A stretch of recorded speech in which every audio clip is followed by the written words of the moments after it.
Hi, everyone. It's so nice to be here. Thank you so much to ArtNet for inviting all of us at the Verseverse to join for Decentraland Art Week 2022. We're really happy to be here bringing poetry into the metaverse and specifically into ArtNet's Decentraland space. My name is Sasha Stiles. I'm one of the co-founders of the Verseverse. The Verseverse is a poetry gallery that is dedicated entirely to crypto and metaversal literature in different forms and formats. And I'm here today with my two other co-founders and our wonderful art advisor. So we have here Ana Maria Caballero, who's an amazing poet and artist and one of the co-founders of the Verseverse. We have Kalen Iwamoto, who's another incredible writer who focuses on conceptual work and is also a co-founder of the gallery. And we have the brilliant artist in light, Giselle Flores, who is not only an incredibly talented creative and an inspiration to all of us in so many ways, but is also our art advisor and has been since the very beginning. So it's been a really integral part of our journey together. So we are all really happy to be here today. We're chatting about one of our favorite subjects, which is poetry and technology. We are all four of us creatives who engage with text in very different ways. So I thought maybe to start this conversation, we could perhaps just go around real quickly and give a little bit of an overview of each of our individual practices and talk a little bit about our interest in poetry. And then we can take it from there. But let's start with a little bit of an intro and background, I guess, and how each of us came to crypto poetry. Anna, should we start with you? Sure, thank you. And thank you, ArtNet, for giving poetry this platform. We're really excited to share our work. Like Sasha said, I am a poet and artist. I am Colombian. I've lived in the US for some time now. I write in both Spanish and English and have published in both. And I always just felt that publishing and poetry could really gain by being more connected to digital audiences and speaking the language of digital audiences. And I started just turning my published poems into little video poems that I shared on social media. And when I encountered NFTs, I just dove in, really excited about the possibility of revaluing poetry via the transactability that the blockchain affords.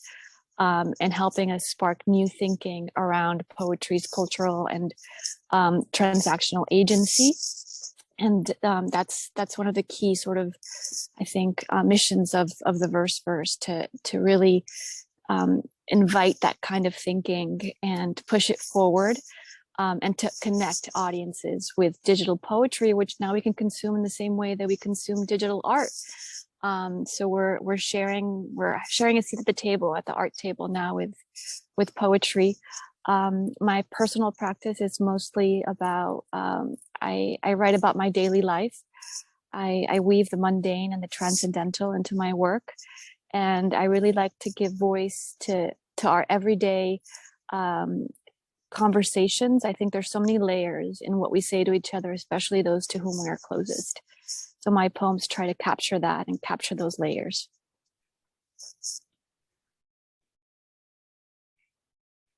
And Kalen. Hi, I'm Kalen Iwamoto. Thank you, ArtNet. Thanks, Sasha, for the intro. I'm a conceptual crypto writer and artist. So my practice really focuses on conceptual writing, but also merging visual form and text. And using either crypto culture as a subject matter or as a text, and also using what NFTs enable and affords to play with texts and play with poetry and writing, and see where that takes me. So my work's very experimental and playful and sometimes like rule-based, like a lot of conceptual procedural writing. I was invited to Art Chick to join the Ether Poems, which is where I met Sasha and Anna, and where and Anna invited me to be part of the verse. Yeah, so that's a bit about me. Giselle. Hello, my name is Giselle Flores. I'm an artist in light. I shoot photography for the most part and break the boundaries of what people consider a photograph. I have been working with these ladies of the verse and as art director and advisor, and love the process of the poetry and bringing the poetry into the blockchain. I've been minting since 2019. Artworks that I've been developing as I learn about blockchain and learn about all these different expansions and avenues we can excel on as far as artist royalties and many other impacts that are changing the future for us artists, and especially for a section of literature and writing, which is poetry, that hasn't seen the light of day for that type of compensation for our contribution to society, as far as feelings of the nature inside and how we can transmute it to the future, and where we see ourselves as a culture. So I'm so happy to be here and excited to see what we talk about. Thanks, Giselle. Thanks everyone for introducing yourselves. I'll just add a few quick notes on my background and we can dive in. So again, my name is Sasha. I'm, in addition to being a poet, I'm also an artist, and I've been researching AI and natural language processing for the past 5 or 6 years now. So a lot of my work involves the sort of intersection of text and technology, both in the form of conceptual approaches to blockchain poetics, but also thinking about how we can use tools like AI to empower ourselves as writers and sort of stretch the limits of language. So as you can tell, all 4 of us are coming from pretty unique, I think, points of view on this, but it's really fun to get to come together on a project like the Verse, where we're all unified in this mission of really redefining poems as works of art. And I think what we're here to talk about today is really why we want to do that within Web3, and specifically why we want to really bring poetry and technology together in the way that we're doing at the Verse. I think, you know, we can talk a little bit about what we have planned actually for this week in Decentraland. We are actually presenting some of the gallery's poetry, some of our NFT poems, in Metaversal performances in different formats. So maybe we could start there and just chat a little bit about why is it that, you know, we all feel so passionate about exploring poetry within Web3, poetry as empowered by technological tools, you know, from blockchain protocol to artificial intelligence to, you know, something like an immersive performance in the metaverse. I can start, I guess. So personally, I'm really excited by the possibilities that you know, this new technology and this new format affords, and seeing NFTs as also a kind of new medium in which we can explore writing and what happens when those 2 worlds collide or converge. And I think it's really exciting also because maybe it's just my impression, but I feel like literature and poetry kind of let the train pass by on Web 1. There was a lot of, you know, interesting things happening in experimentations in the arts and music, and literature just kind of didn't board that train really. So I feel like this is an opportunity for us to kind of catch up and kind of experiment with Web3.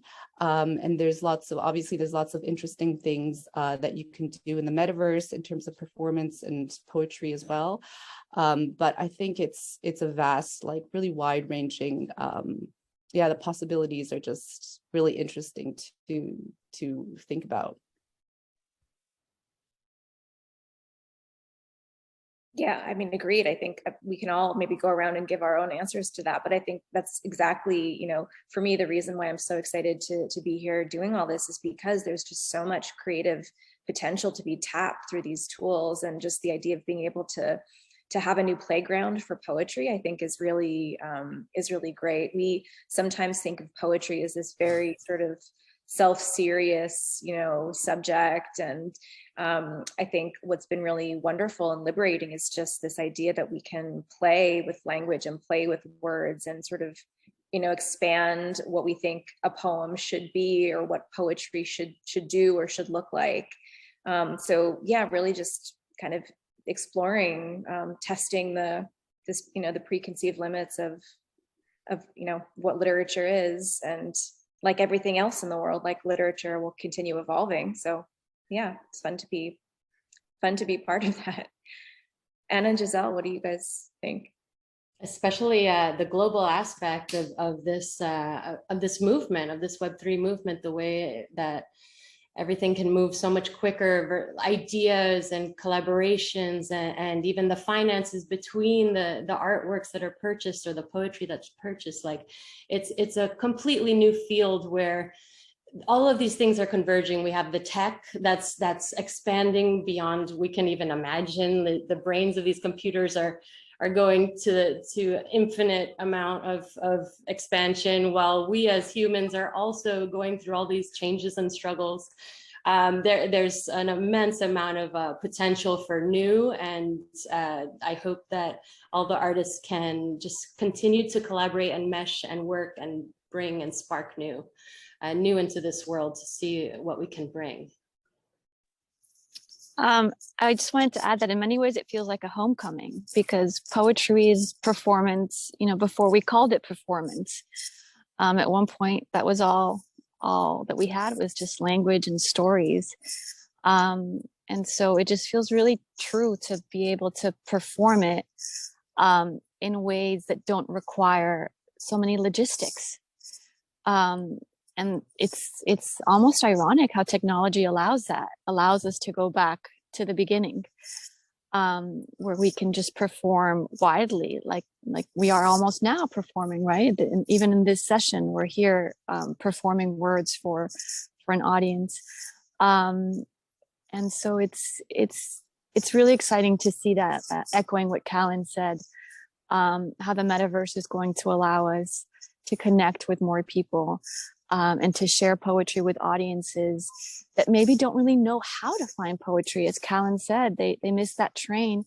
And it's not so easy to find great poetry online. I mean, you can search and sometimes not find what you're looking for. And, the great literary journals aren't widely distributed, unfortunately. So really, there's an opportunity to share poetry in the metaverse that I think will be very well received.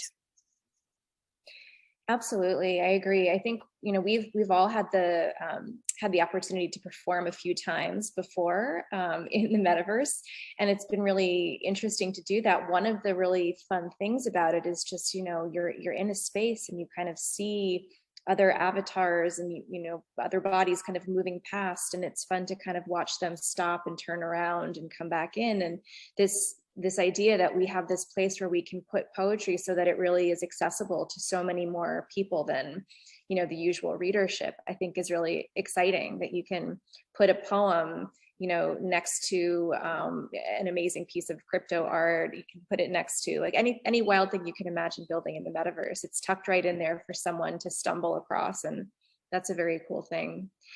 I'm curious maybe to ask Anna a bit about this, because you are someone who's done a lot of spoken word performing, and you're a very seasoned poet who's certainly like cut her teeth at many poetry readings. So what has it been like for you in your experiences performing in these Web3 venues? When you've done this before, how has it felt to be performing as an avatar? It feels fun. And I think that that's another key element to all this. There's a playfulness, right? That is so important. I mean, as you've said, I've been to several poetry readings, both as a giver and as a receiver. And they're not always that fun, let's be honest. Some of them can maybe use a little bit of editing. But in the metaverse, like you're flipping. I mean, we were all in crypto voxels recently at a poetry reading where, there was ridiculous costumes, people were flipping, people were flying, people were dancing. And there's a different way of paying attention, I think, when you're having fun, So maybe you're not sitting there with your eyes glued to the poet, listening to every word, but you're engaging with poetry, you're hearing it, you're feeling it. And you're also being free, like you also get to move around.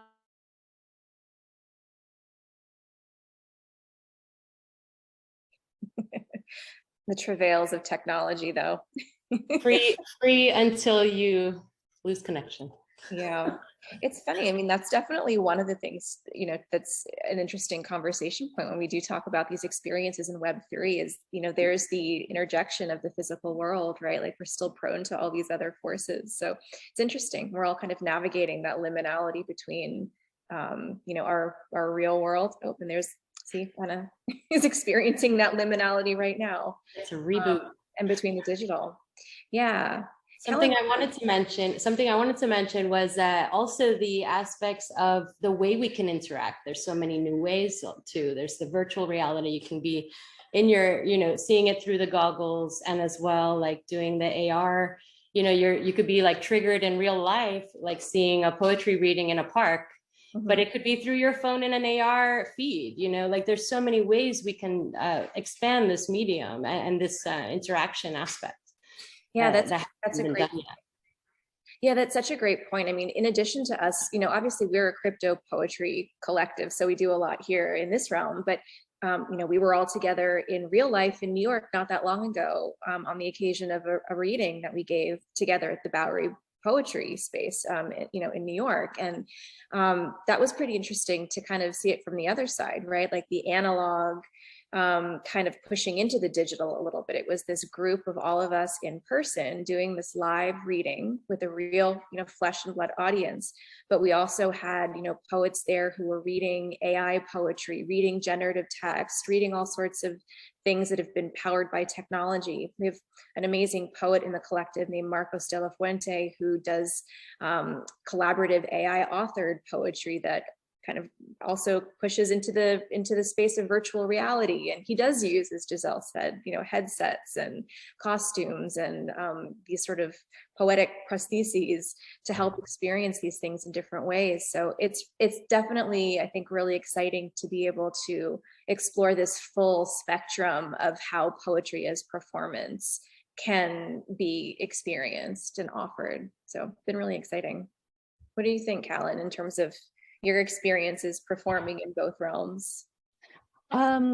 So my husband is also an artist and a musician. And so we've, talked about this, and we've also performed at the Bowery Poetry. We performed on that occasion together, in fact, and he played some music and I read some poetry, and I feel like that kind of thing is, in the metaverse, it becomes increasingly, as we experiment more and we bring together, for example, music, visual form, words, and text, I think that there could be some really interesting new forms or new artworks or new amalgamations that kind of come from being in the metaverse. This new context just allows for more collaborations, and I think that could give way to some really new, like interesting, innovative artworks that we don't really see too much of yet. So yeah, I'm really excited to see more of that kind of playful experimentation and collaboration, and yeah, different art forms coming together. Yeah, agreed. I think we're all right there with you. I mean, it's been a really exciting time for the Verse First. Being able to come and perform at Art Week has been amazing. We've had a really busy month with our launch of our first collection over at Super Rare, which has also been really thrilling to see new NFT poems born into the world. Lots of fun things coming up. There'll be many more, I think, opportunities to hang out together in the metaverse. We're also, planning to do a bunch of really exciting in real life events and hybrid events. So I think this is just the beginning, and hope everyone out there will stay tuned and join us for more of these gatherings wherever they may be. I think if you guys, I don't know if you want to offer a few last thoughts on the verse, on poetry and technology, and parting thoughts before we sign off. Just thank you for this opportunity. Very grateful, and it's great to be here. Same, thank you so much for listening to all of it. I love the developing artworks, and the collaborations really push the boundaries, and let's see what happens. Yeah, just wanted to add my thanks as well. Thanks, Sasha, for hosting. Wonderful hosting as always. And thank you to ArtNet for having us. Always a pleasure to host my poet friends. We're really all grateful to ArtNet for allowing poets to come and be part of this amazing art week. Obviously we all believe that poems are works of art, and thank you to Jayin and ArtNet and all the folks at Decentraland who also believe that and have been a wonderful host and venue for our poetry performances this week. So yes, thank you again, and see you soon in the metaverse or elsewhere. Bye.